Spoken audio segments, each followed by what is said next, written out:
Have you ever found yourself struggling to find the time to do the things that you really care about? Tonight's speech will inspire you to look at your time in new and improved ways. Jeff Davis has learned how to balance an insanely demanding schedule, and he's applied what he's learned. While going to graduate school full-time at Johns Hopkins Graduate School of Business, Jeff also worked for the government, wrote and published his first book, traveled, grew his business, and found time to hang out with family and friends. Let's listen as Jeff inspires us to improve levels of time management, balance, and meaning in our lives. Please welcome Jeff Davis. Jeff.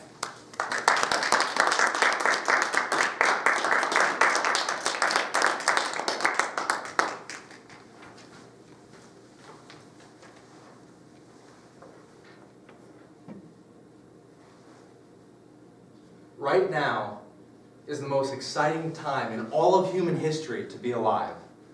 It has never been more possible, it has never been easier to manage your time effectively, to create your own version of success, and to actually decrease your stress levels. Hello, I'm Jeff Davis. And for those watching this on video, right now I'm at WestCon Toastmasters in Danbury, Connecticut, about 25 minutes away from my home in Newtown, Connecticut. Tonight I'm going to share a couple of powerful paradigms involving time management. But there's a key. Time management is really life management. It's really managing yourself. Galileo once said, you cannot teach a person something that he or she does not already know. You can only bring what they already know to a higher level of awareness. That's the goal for tonight, to bring what you already know inside of you to a higher level of awareness. The answers are already within you. You already probably have an idea of what you need to do, but the goal for tonight is for what I'm about to say over the next 11 minutes and 35 seconds to inspire you, to give you practical ideas and insights, and to be able to just breathe, relax, and decrease stress levels. The first paradigm I'm going to give you is to improve your ability to set, move forward with, and eventually achieve goals. What's a goal that you have in mind? Don't share it with anybody, just let it surface into your mind right now. But I want to give you some strategies to help you move forward with that. Could be something you've been putting off. Could be something small. Don't think this has to be some massive project either. You can start small. We'll get to bigger things later on in this discussion here tonight. But think of something small that you'd like to do. It could be tomorrow, next week, next year. Let that come to you right now.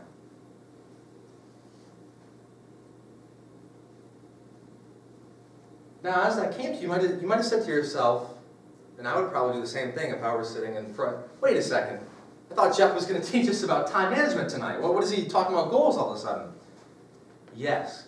The thing to understand is that goals are not only closely intertwined with strong time management, proper goals are time management. There is absolutely nothing worse than climbing the ladder of your version of success to find out that you climbed the wrong ladder. And you don't want to do something really well that need not be done at all. So that's why this first paradigm I'm going to share with you, that has 3 points, is about finding goals that are right for you, so that when you are managing yourself well, when you are doing better with your time management, you're moving forward in the right way. Raise your hand if you've ever heard of SMART goals before. So something along the lines of, let me go off memory here, specific, measurable, achievable, realistic, timely. Throw it out. Garbage. I am done with SMART goals. I've heard it so many times. I'm going to give you a powerful, proven paradigm that I've synthesized on my own through reading dozens of books, talking to 15 different experts, who, by the way, I've been communicating with over the last several months, putting myself out there. I've come up with a paradigm that will give you that foundation necessary to to manage your goals, your life, yourself well. Throw out SMART goals. Let's set BAD goals. From now on, you're going to set BAD goals. B.A.D. 1, behavior orientation. So people say, well, have your SMART goals and be realistic and timely. That's great, but managing yourself, your time, your life, your goals is about understanding your behavior. It's about increasing your awareness so that you can better get a hold of your habits. You can have all the goals in the world. I could have a SMART goal to travel to Africa. I could have a SMART goal to go to Australia, in Antarctica. I could have a SMART goal to change the world. But if you don't alter your habits, you will not get anywhere. I'm interested in bringing your awareness in terms of your behavior, your habits, your daily thinking. What do you do when you wake up in the morning? Are you wasting time watching television, or are you doing something productive with your time? What do you do on your lunch break? I don't have a lot of time in the mornings or the afternoons, but I know my lunch break, I'm going to work hard on whatever I'm doing. Become aware of your daily habits, and you'll find little pockets of time that will help you begin to work at your goals a little more. Bad goals. A, allegories. Well, what do I mean by allegories here? Something I thought of myself several days ago, and then I got some content behind it. And it's very ironic, actually, because I didn't know the meeting tonight was themed with storytelling. But allegories are stories with meaning. Stories with meaning. And what you're going to see in a few minutes here, when I get to the meaning part of this, I'm going to tie this whole thing together, and you're going to go, wow, that was a powerful story. At the very end of the speech, I'm going to share something that will help drive this all home. The stories with meaning. What do I mean by that?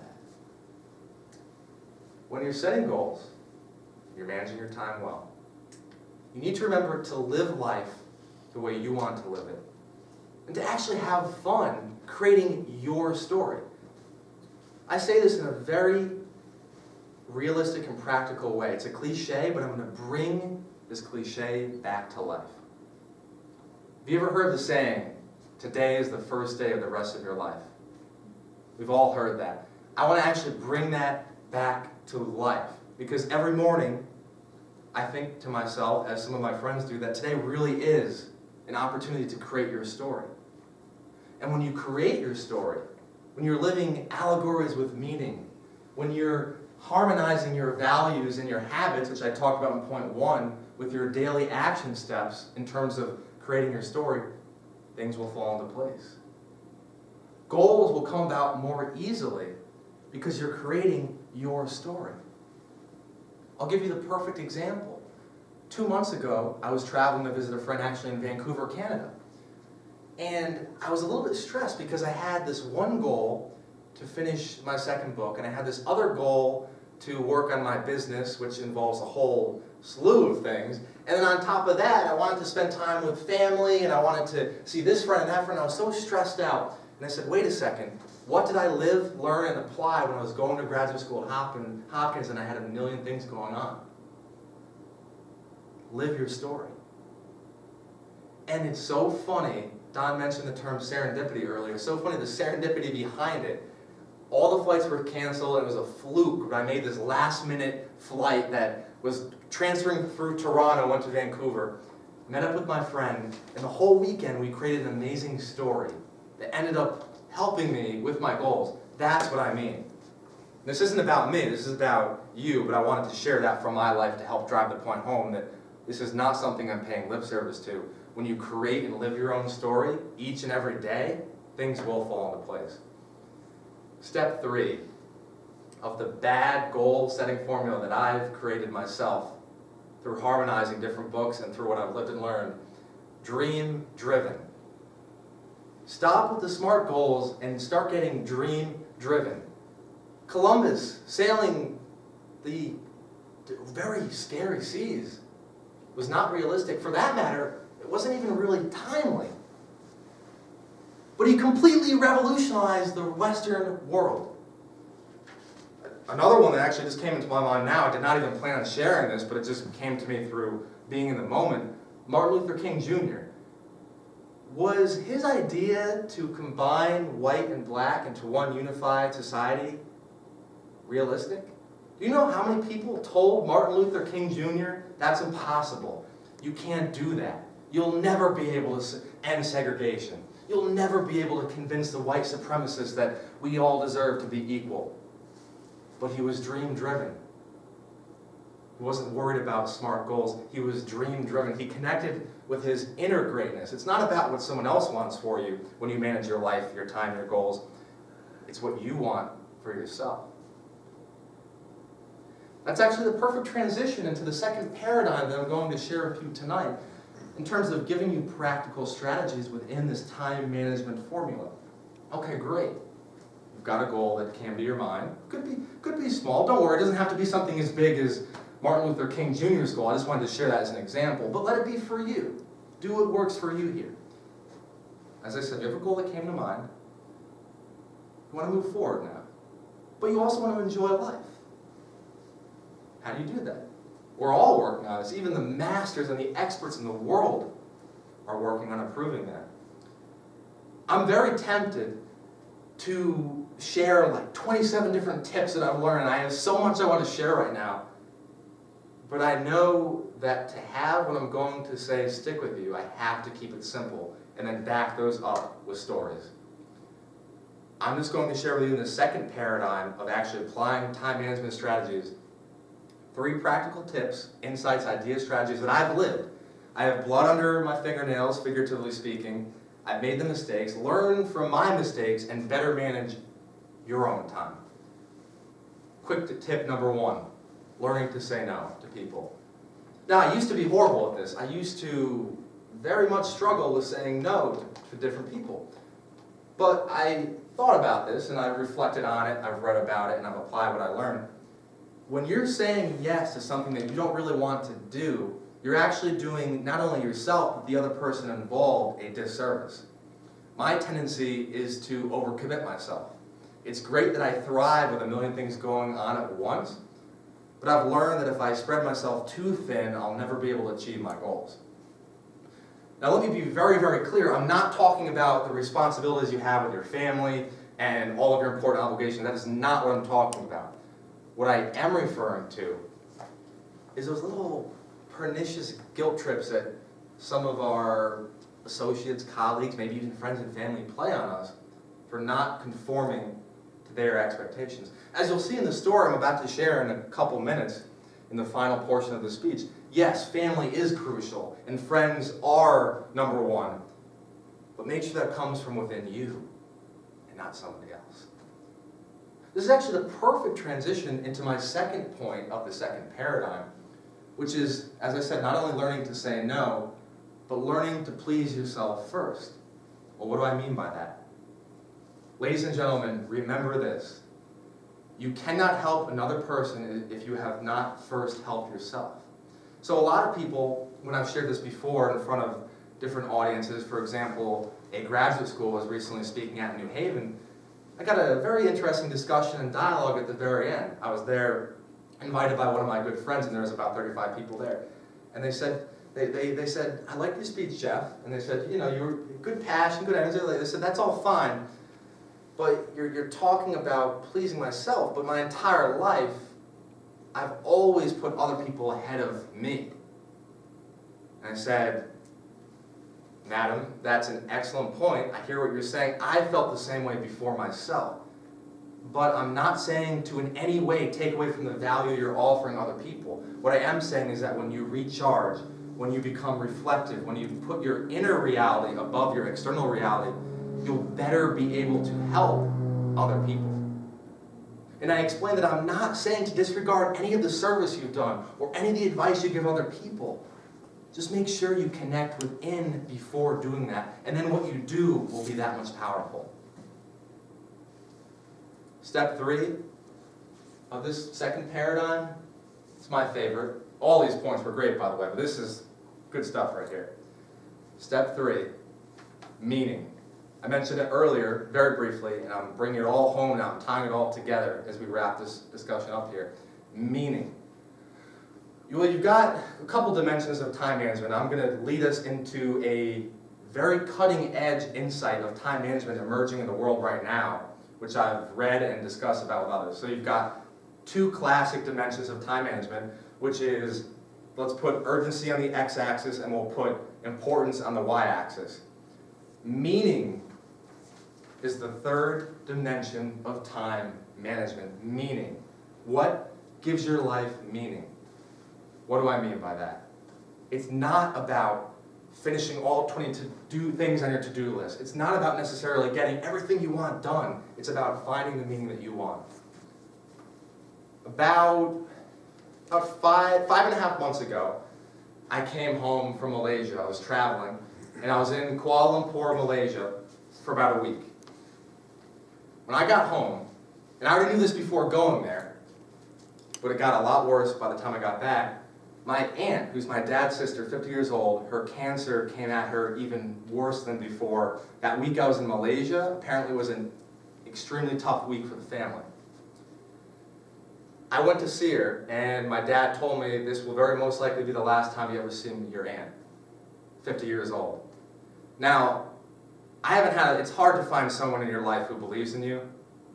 We are right now around good people, but in the world it's tough to find the right people. I've had very few people actually believe in me. And we've all had a similar experience, but that's just the way it is. My aunt was my #1 fan, and I'm not exaggerating with you guys. When I went to Sandy Hook Elementary School, shyest kid in the school. Newtown Middle School, sitting by myself. Not exaggerating, not asking for any sympathy whatsoever. That was my choice, but at the time I was so incredibly shy, I didn't know what to do with myself. My aunt rooted me on. My aunt said to me, "Jeff, if you want to speak, then go speak. Speak 20 times, and then 50 times, and then 100, and then after you speak 100 times, speak 101 times, and then you'll eventually get over the awkwardness and the shyness." She believed in me. So what do I mean by meaning? Why am I tying this all together after I get home from my trip in Kuala Lumpur? Well, I went up there, and I had all these things scheduled for that day. I had my car, I'm not leasing it, I bought it. So I had a final car appointment. I had an orthodontist appointment. I had a doctor's appointment. My leg was hurting me pretty badly. I actually had 2 on top of that. I had all this stuff lined up for me on this Saturday, the first Saturday I had free after getting home from Malaysia. I had to go see her.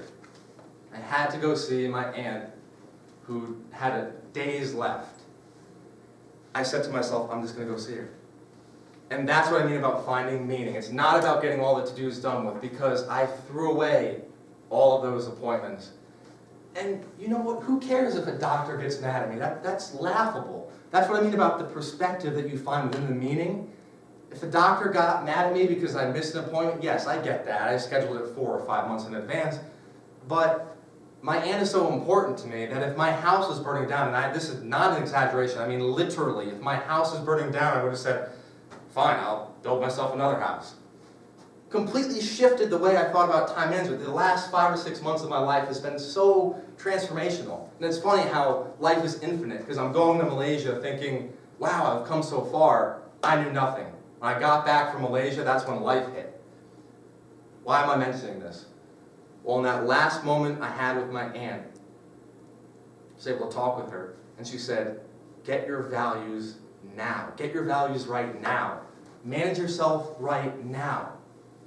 And it was so funny, after being inspired by her my entire life, to have that be the final conversation was so meaningful, because as of lately, I've been speaking more on time management, on productivity, and that helped enormously. It was the last time I ever saw my aunt. Halloween day, she passed away in 2014. One of the only people who ever believed in me. She completely inspired me. I probably wouldn't even be speaking here right now if it weren't for her coaching me how to move from ultimate shyness to being outgoing. Ladies and gentlemen, I know what it's like to have stress and being overwhelmed with responsibilities and having people dictate to you what you should do. But if you connect with that power inside you, if you realize that the values that you live your life by are yours, and if every single day you find that meaning, that purpose, and that peace, I promise you, not only will you move forward in your life, but you will reach the mountaintop, your version of success. Mr. Toastmaster.